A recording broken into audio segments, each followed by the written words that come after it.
నిర్మల్ జిల్లా ముదోలు మండలంలోని తరోడ గ్రామానికి చెందిన లక్ష్మీ ఈశ్వర ప్రసాద్ ప్రమాదవశాత్తు ఆగ్రాలోని దమ్మోహ వాటర్ ఫాల్లో పడి మృత్యువాత పడ్డారు. ఇక ఈశ్వర ప్రసాద్ వైమానిక దళంలో జవాన్గా పనిచేస్తున్నారు. అయితే ఈ క్రమంలో తన సహోద్యోగులతో కలిసి ఆగ్రాలోని దమ్మోహ వాటర్ ఫాల్స్కు వెళ్ళగా ప్రమాదవశాత్తు అందులో పడి మృతి చెందారు.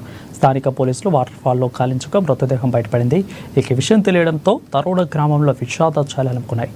దేశం కోసం వైమానిక దళంలో పనిచేసి ఇలా ప్రమాదవశాత్తు చనిపోవడం తల్లిదండ్రులకు తీరని శోకాన్ని మిగిల్చింది.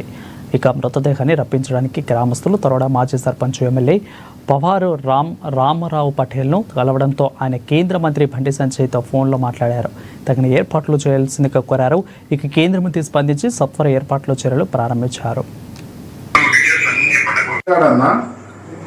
ఈశ్వర్ ప్రసాద్ అని లక్ష్మీ ఈశ్వర్ ప్రసాద్ అని మన పిఎం హౌస్ పక్కకే ఎయిర్ ఫోర్స్ ఉంది చూడండి, ఢిల్లీలో ఎయిర్ ఫోర్స్ లాగా వాడు జాబ్ చేస్తుండే. అయితే నిన్న ఏం చేసిండ్రు వాళ్ళు, హాలిడేస్ ఉందని ఆగ్రా వెళ్ళిపోయారు. ఆగ్రా వెళ్ళిపోతే ఆ వాటర్ ఫాల్లో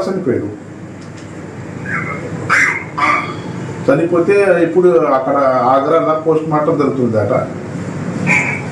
ఆ పోస్ట్ మార్టం తర్వాత బాడీ హైదరాబాద్ కావాలన్న ఎట్లా చూపిస్తారు